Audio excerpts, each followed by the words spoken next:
Silksong has amazing combat, and one of the most important parts of making it so good is the Crest system. A player can choose a crest that suits their playstyle and roll with the crest for the rest of the game. Hunter is agile and has a balanced kit. Reaper is slower but is more survivable. Wanderer has fast, needle-focused combat with a good focus for platforming. Witch Crest has a lot of blue slots, along with a deadly heal and good combo ability in their attacks. Architect is all about tool spam and crazy damage, and Shaman has strong spell damage and long range. But you may have noticed I left one crest out of that list, that being the Beast Crest. The community has mostly ignored this crest, deeming it bad. But I intend on standing up for this crest and giving it the spotlight it deserves. This thing isn't as bad as most people make it out to be. So let's start by covering where to get the crest and the basics of it. Beast Crest is actually one of the first crests you can get in a playthrough, if you know where to look. It can be found in the bottom right of Hunter's March in the Chapel of the Beast. You will have to defeat the savage Beastfly first, but once you do so, the crest is yours. The crest has 2 red and 2 yellow tool slots and a silk skill slot, giving it the lowest total slots of any crest tied with Shaman. With the 2 Vesta Crest upgrades, you can unlock an extra yellow and blue tool, which is pretty important as this is the only blue tool you'll get. Beast Crest has a pretty standard attack set other than its down pogo, which sends Hornet in an almost straight line and then down. Finally, Beast Crest has a special bind which forces Hornet to get hits to heal while also boosting her attack speed and damage. Now with the basics covered, let's go into the details and the defense of the crest, starting with the tool slots. One of the first things that you'll notice after getting Beast Crest is that it doesn't have many tool slots. 2 of those are also yellow. Most players will see this mediocre tool spread and ignore the crest entirely, deeming it underpowered due to its lack of blue tools. Which in all fairness, is a bit of an issue. I think the crest would match the power of its brethren if one of its yellows was swapped for a blue, but I digress.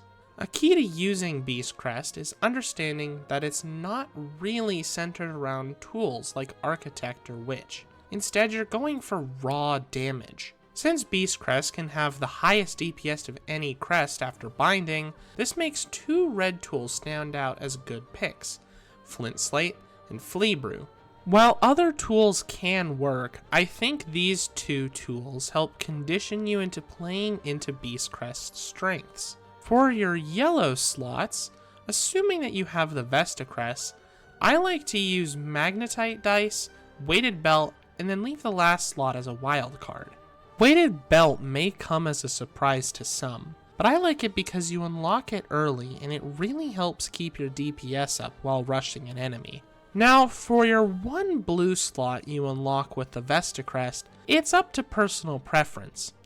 Injector Band, Reserve Bind, Claw Mirror, and Long Claw are all good choices since each provides some unique options. But since you won't get your blue slot until late Act 2 or early Act 3, you'll spend most of the game without any blue tools. Next, let's move into the attack patterns, and more precisely, the down pogo. This is the biggest complaint most people have with Beast Crest, as if you thought Hunter had a weird pogo, you are not ready for Beast. But I am going to make the perhaps bold decision of saying that if you can't use Beast Crest's pogo, it might just be a skill issue. Now I will say that Beast isn't the best for platforming, but I think that's more due to it having a late activating hitbox, meaning you'll often get hit by things like the saws and cog core. Also, if you're having a hard time platforming with the crest, try not moving after you land your pogo. You should land the next one pretty consistently, and I think most people don't even realize that they try to move towards the next pogo. It's just kind of a habit that you build after using the other crests. But combat-wise, Beast Crest offers a very interesting option. The Pogo is more focused on closing the gap on the enemy rather than hitting stuff below you. This makes it great for boss fights, but not as good for basic enemies, especially flying ones. Just remember to keep swinging at your target, and you should be fine in most encounters, especially since the rest of Beast Crest's kit is pretty standard. Next up, let's cover the perhaps most important part of Beast Crest, the bind. The bind can be fiddly at times, especially if you don't have a target to heal off of. But for boss fights, this bind is way better. Now, one of the most important parts about Beast Crest as a whole is knowing that the bind increases your damage. Attack speed, bind speed, and range might also be increased, but I can't say that one with complete certainty, but I'm pretty sure you do get some boost. The damage increase in Fury mode is not to be scoffed at either, at a whopping 25% increase. Assuming that you have the maxed needle doing 21 damage per swing, your damage goes up to 26. Pair that with the flint slate, which increases your damage by 50%, you should be doing 36 damage. Check my math on that one, I'm not sure how these two buffs work with each other. It's also important to know that the Fury state lasts 5 seconds, and it seems to be reduced by about 2.5 seconds every time you're hit. So that's why you can notice some inconsistencies on how long it lasts after you get hit, as things like a single double damage hit won't reduce it as heavily as 2 individual hits back to back. After seeing that math, it should be clear the main strength of Beast Crest. You can have outrageous damage numbers without really having to think much, since you'll probably just be running at your opponent. Add on top of that all the other potential stat boosts, and Beast Crest starts to look pretty good.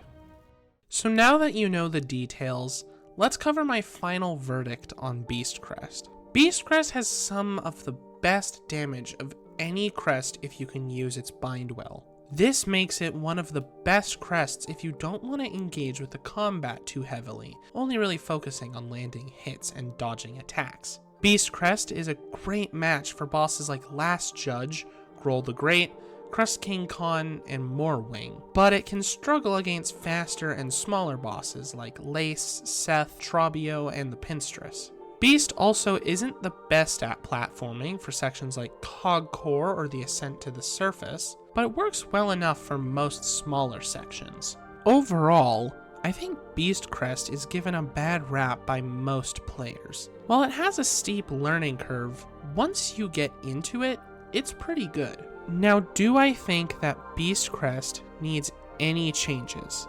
Honestly, I'm not too sure. Its pogo can be very fiddly, and its lack of a blue slot isn't great, but its damage is downright outrageous. I think Beast Crest is on a fine line. Add a blue slot to the base crest and it might be overpowered, but don't do anything and it'll still feel lacking in some areas. But what do you guys think? Will any of you guys give Beast Crest a try in your next playthrough, or will you just stick with the other crests? Let me know what you think in the comments. I'm genuinely curious what the community thinks about Beast Crest. And thanks for reaching the end of the video. Hopefully you liked the video, cause it took a while to collect the footage since I had to do a whole nother playthrough, but I think I learned a lot from it. And with that, I hope you have a good rest of your day. Have a good one, y'all.